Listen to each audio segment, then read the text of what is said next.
Kak Abeng, saya punya dua pertanyaan nih ya. Yang pertama mengenai fasilitas. Bisa diceritakan fasilitas apa aja yang ada di lab TBS ini? Oh iya, baik, terima kasih ya sudah bertanya.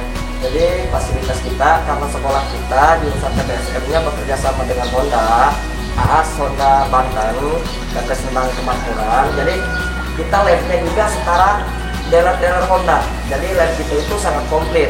Mulai dari unit untuk praktek, kita mempunyai motor untuk praktek itu dari motor sport, matic, dan motor bebek atau tipe club. Kita komplit untuk unit praktek anak.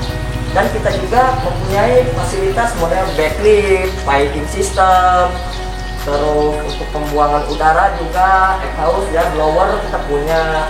Lab kita juga dilengkapi dengan fasilitas yang standar AHAS. Jadi pokoknya lab kita itu sangat komplit aja dengan beberapa fitur unggulan kita gitu ya. Jadi anak bisa belajar semaksimal mungkin di sini gitu, untuk menguasai semua materi pembelajaran seperti itu. Oke, Kak Abeng, ternyata cukup lengkap ya kan di lab TBSM ini. Oke, Kak Abeng, yang kedua nih pertanyaan kedua, kita boleh tahu skill apa aja sih yang harus dikuasai sama anak TBSM? Oh ya, kalau untuk skill kita juga ada tingkatan, mulai dari tingkat 10, 11, dan 12. Kita ambil simpelnya di tingkat 12 aja ya. Nah, di tingkat 12 ini ada 4 kategori yang harus dikuasai anak, yaitu dari bidang mesin, kelistrikan, sasis, dan full injection, atau kita bekerja sama dengan Honda yaitu FGM-FA ya, programmen full injection dari Honda. Nah, dari keempat kategori itu kita ambil 50% penguasaan anak.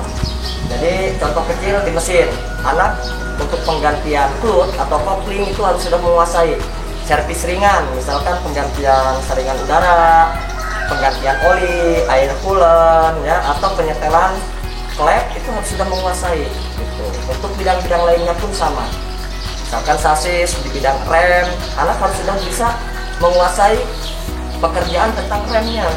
Jadi ketika si anak lulus ini sudah siap bekerja, jadi bukan siap nganggur di sini itu gitu. Jadi saya mendesain siswa di SMK Yasmin ini lulusan TBSM siap kerja karena sudah didukung dengan fasilitas yang sangat mumpuni, fasilitas yang lengkap, dan pembelajaran yang maksimal mungkin seperti itu. Oke, Kak Abeng, jadi gampang juga ya kalau misalkan kita punya skill dari TBSM ini. Ya, jadi butuh keseriusan ya di TBSM ini gitu. Oke, Kak Abeng, terima kasih atas waktunya. Ya, sama-sama.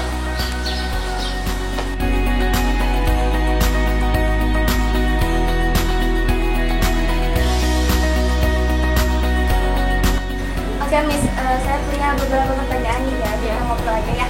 Yang pertama nih, saya mau nanya fasilitas apa aja sih yang udah ada di lab praktek bisnis dari pemasaran ini? Oke, untuk fasilitasnya sendiri, seperti yang dilihat ya, kita punya Yasmimart sebagai lab praktek dari program pelatihan bisnis dari pemasaran. Dan di Yasmimart ini untuk fasilitasnya itu sudah sangat lengkap dan sudah sesuai dengan standar dari minimarket yang ada, karena ini bagian dari program kita Teaching Factory, di mana kita bekerja sama dengan dunia industri. Ternyata udah nggak berantem lagi ya, Miss, udah bisa bersaing sama minimarket duluan ya. Sudah berjalan. Oke, Miss, yang kedua nih ya, pertanyaan yang kedua tentang skill apa aja sih yang harus anak kuasai di bisnis dari pemasaran ini? Skill dari namanya aja udah bisnis daring dan pemasaran, otomatis dari segi bisnis daring dan pemasaran itu kita udah pasti diasah anak-anak itu. Jadi dari segi pelajarannya sendiri kita ada beberapa pembelajaran yang memang anak-anak tuh harus kuasai. Misalnya ada pembelajaran bisnis online di mana anak-anak belajar bagaimana caranya mengoptimalkan media-media sosial untuk berbisnis. Kemudian ada produk kreatif dan kewirausahaan. Jadi di situ anak-anak tuh diajari bagaimana caranya membuat sebuah produk hingga terlihat prospek dari si barang tersebut itu, gimana caranya barang tersebut bisa dipasarkan.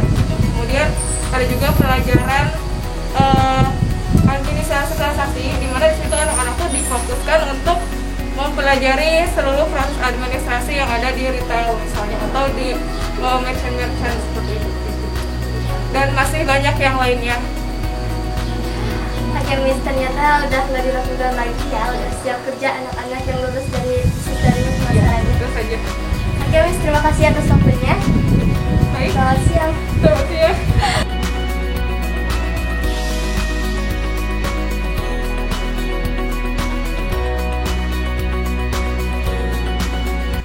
Oke teman-teman, sekarang saya sudah berada di dalam lab praktek perhotelan dan yang bersama saya beliau Bu Ika, beliau kopro dari kompetensi perhotelan sendiri. Halo, selamat siang Ibu. Halo, selamat siang Feby. Baik Ibu, saya punya beberapa pertanyaan ya. Untuk pertanyaan yang pertama, fasilitas apa aja sih yang ada di dalam lab praktek ini? Oke, terima kasih pertanyaannya. Nah, di SMK Yasmi ini kami memiliki satu fasilitas utama untuk praktek perhotelan, yaitu ruangan kamar ini. Di mana ruang kamar ini sudah didesain untuk tipe superior double ya. Untuk kasurnya kita sudah memilihkan yang ukuran double. Juga dengan fasilitas yang ada ini sudah bisa dianggap sebagai standar 3 untuk tipe kamar superior double. Tuh. Untuk fasilitasnya tentu saja ya, selain kasur juga ada AC, TV, kamar mandi standar ya, beserta pelaminan lemari. Kemudian ada peralatan untuk guest untuk keperluan tamu tentunya ya, untuk makan minum sederhana di dalam kamar. Seperti itu kurang lebihnya.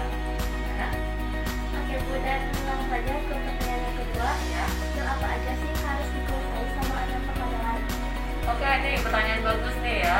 Nah, untuk yang tertarik masuk ke perhotelan, ini tidak segampang yang dibayangkan ya. Jadi di SMK Yasmi ini, untuk di perhotelan kami memiliki 3 mapel produktif utama. Yang pertama adalah front office, yang kedua adalah food and beverage, dan yang ketiga adalah housekeeping.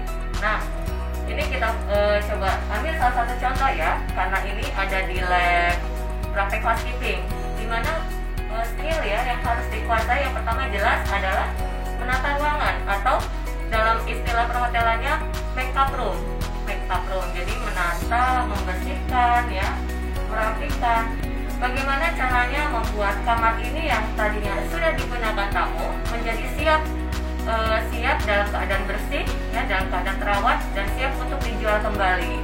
Kemudian tentu saja dalam make up room itu ada satu skill yang perlu dikuasai, yaitu make up bed ya, making bed. Kalau anak-anak perhotelan bilangnya ngebedding ya. Jadi gimana caranya untuk kita secara efisien dan tepat ya, itu memasangkan cover ya, bed cover. Jadi tidak sembarang gitu, ada tekniknya, ada cara-caranya gimana kita bisa ngebedding dengan cepat, tepat, dan hasilnya rapi. Karena di waktu loh, yang perlu kalian tahu. Oke Bu, ternyata di dari fasilitas dan skillnya tidak gampang juga dan tidak dilakukan lagi Ya, benar sekali.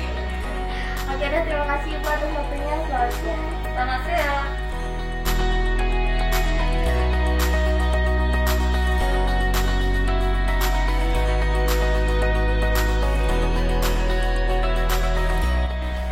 Oke teman-teman, sekarang saya sudah berada di dalam ruangan lab praktek otomatisasi dan tata kelola perkantoran.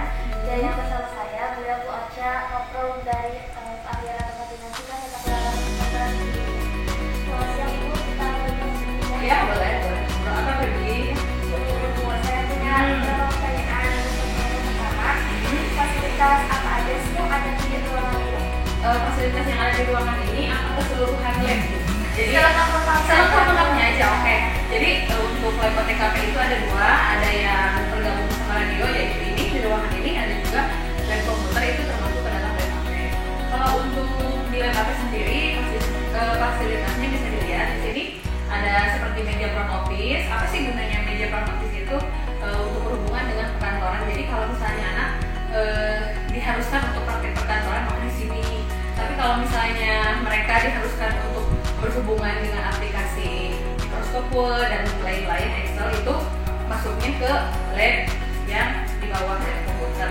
Jadi kita punya 2 lab ya, itu fasilitasnya. Terus yang selanjutnya selain ruangannya, selain fasilitas komputernya juga ada peralatan sama perabotan mesin kantor juga, seperti printer, scanner, terus yang lainnya banyak lah yang bisa digunakan. Oke, lengkap ya. Ya. Dan untuk skill nih ya buat anak yang harus dikuasai sama anak-anak itu apa aja? Mungkin kalau misalnya di luar sana yang hanya tahu mereka, oh si anak itu mampu untuk menjadi sekretaris. Tapi sebenarnya nih untuk jurusan ATKP sendiri, mereka pertama harus punya skill bisa mengoperasikan komputer dan segala rupa ya. Komputer itu kan berarti banyak, ada Excel, Word dan sebagainya. Terus aplikasi di perusahaan yang sekarang aplikasinya banyak, mau di download dulu di aplikasi handphone ataupun di komputer. Terus yang selanjutnya skillnya mereka mampu untuk berkomunikasi melalui telepon, berkomunikasi dengan pimpinan nanti di perusahaan, terus bagaimana cara memberikan apresiasi terhadap temannya, terhadap atasannya, misalnya seperti itu. Ya teman-teman, ternyata udah dilakukan lagi ya Bu, lulusan ATKP udah siap kerja ya Bu. Ya udah siap kerja, jadi jangan berpikirnya jadi sekretaris itu apa sih, kan di kita nggak ada misalnya perusahaan cuma PT Gama misalnya. Tapi kan kalau misalnya keluar kota nih, ilmu yang ada di OTKP itu benar-benar